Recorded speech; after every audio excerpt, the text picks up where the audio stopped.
clearly the current situation we're witnessing in relation to increases in energy bills and the cost of living is a matter of absolute utmost concern, central to everything at this present time in our country. And we are absolutely keenly aware of the growing pressures that are on family and businesses. And we've been thinking and working on this for the last year and a half, because this started some year and a half ago. It got started with a variety of different reasons, started with the Russians starting to turn off the gas over a year ago in anticipation of the war. And we've been working and talking with our European and other colleagues at length to get the right policy response. It's affecting every European country, and it's those international gas prices going up which are a result, at least we're agreed, I heard that for the first time here today in this last year. There's been all this debate, confusion in my mind as to what the cause of the problem is. The cause of the problem is the war in Ukraine, and that putting the price of gas up and that putting the price of electricity up. A lot of people have avoided that, disagreed with that, doubted it. But I think after this summer, it's as clear as day. Thank God at last we know what the problem is. Energy has been used, and inflation that comes from it, energy price increases, as a weapon of war by the Russian government. They want the cost of living to divide us, to undermine Western democracies, to undermine our support for the citizens of Ukraine. It's part of the war effort, and we cannot divide. We have to stand strong, and we have to protect our households, our businesses as we do so. So as the Taoiseach said today, there is no question. Do we have to intervene? Of course we do. The question is to get that intervention right. And we have started a year ago. We have been intervening. I want to review that if I can, some of the measures I'll review in the contribution I make, and we will go further in this year's budget in 2 weeks' time. But I think we also agree with the Taoiseach, we have to be careful that we respond in the right way. I'm afraid, Deputy Doherty, I don't think you've got the right plan. I don't think your measures are the optimal measures. I think they may be contradictory and counterproductive. Now, you have to understand you're going to come out on Friday and explain the details of it, not Friday week, as Deputy O'Brien has said. I think that would be very useful, because I think it bears really detailed analysis. These are complex markets and interventions. I know very well the French and Spanish and Romanian and other measures. We've looked at them in real detail with our colleagues and came to our best conclusions. Not finalised yet because we're still working with the European Commission. But I think the combination of measures you're proposing seem to me will not work well. I wait to hear what the finer details are, because it needs detail. This is highly complex market interventions we need to do. I think you need to do that on Friday, not Friday week. I look forward to hearing the detail. We do need to introduce a windfall tax on both the electricity market and on the fossil fuel companies. And that's what we're working with the European Union to do. And I think we're best to do it in a European coordinated way, because what Putin wants to do is divide us and create division and doubt in Europe. So we're working on that, and we'll present the proposal. Well, the proposals were presented today by the Commission, and we will look to see, because they're so complex, you have to look at each country, how they might apply, and there's flexibility. I'll go into some of this in my own contribution as to why I think there needs to be flexibility in how we adapt to them. But we're very much central to designing and promoting and supporting them in that European Council, and also indeed at a further meeting of Energy Ministers which took place in Dublin this Sunday and Monday, where we again took the opportunity to discuss in detail what's the right thing to do. But I want to first of all go back, as I said, just because there's a lot of, nothing has been done. That's not true. That 2.4 billion of measures that we implemented were important, and we think we can learn a lot, and we need to understand what they were and what they could be in the next upcoming budget.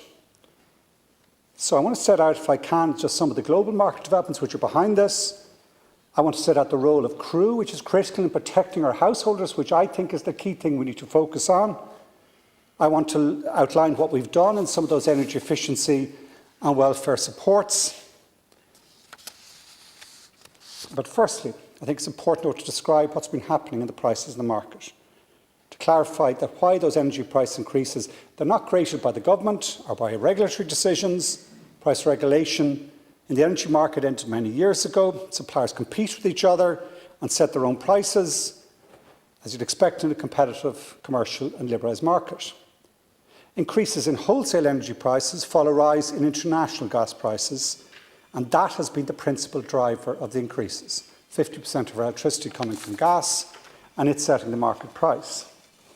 Those prices started to rise back in 2020 for a variety of reasons, including Asian markets demand going up, power generation in Europe switching to gas for a variety of different reasons, but also, as I said, early on in this whole process, Russian government starting to switch off the gas in the expectation of reducing the stores of gas that Europe would have in advance of a war. I believe actually that was done strategically in advance of any war, knowing that it was going to take place to try and weaken the European position. That's why there's been so much focus on gas storage over this summer period to try and overcome the fact that we came into this spring and summer with very low European gas stocks because of those actions by the Russian government. Those gas prices, particularly this summer, like there was an increase earlier on in the year, but what happened in the end of July, last week in July, first 3 weeks in August, was beyond compare, because there the markets see for real that Gazprom was about to switch off the pipe, Nord Stream 1 particularly, which supplied so much of Europe, and that's why over this summer it changed even further again, the scale of the price increases, and why we have to respond. It's a Europe-wide phenomenon.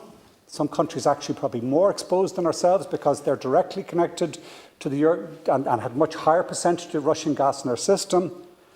And that's why we met last Friday in Brussels in European Energy Council. It was an extraordinary emergency meeting to assess what could be done and to look at different measures to try and protect all our consumers right across the continent. In that meeting, the Commission set out what in effect was a 5-point plan for immediate emergency measures. There's a whole range of other medium-term and long-term measures we need to address it, but we realised, especially because of the price increase over this summer, that we have to act fast now, all of us together in Europe, to protect our people.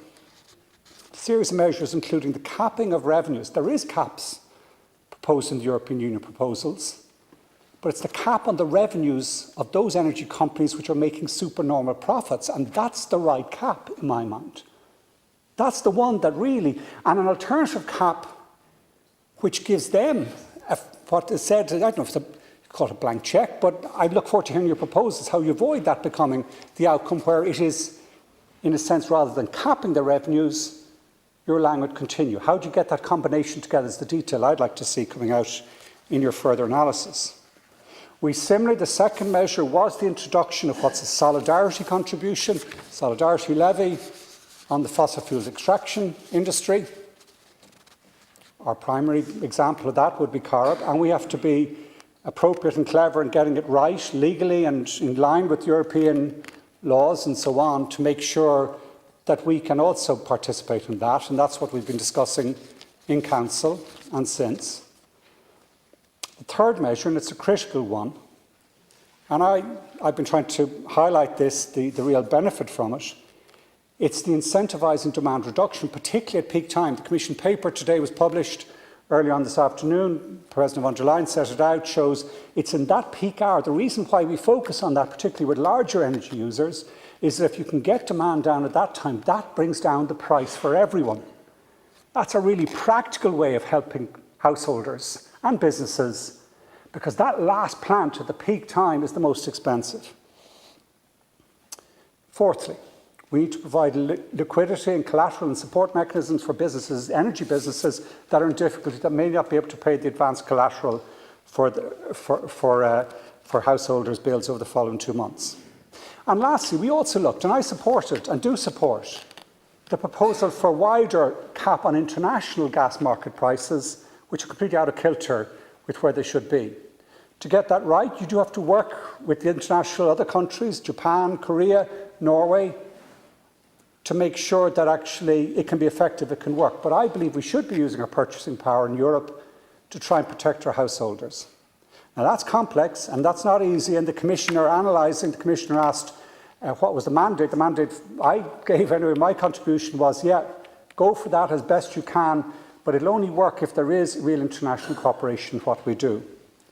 I'm sorry I don't have time to set out all the measures. I set them out actually in a Shannon contribution earlier in terms of everything we're doing in CRU to protect vulnerable householders, everything, all the various different social welfare payments which are critical, along with the energy credit, and I really question Sinn Féin, I think we do need a credit. We do, because the reality is this is so significant. I think it's appropriate to get a payment out to every household. I don't agree with you that we shouldn't do that. I absolutely accept target social welfare, those lowest paid, most vulnerable. But absolutely cutting out a whole swathe of our society and saying, no, you're not going to get that credit, I'm not too sure that's the right response. We need to stay united. We need to protect all our people, for these are unprecedented times. Thank you, Minister.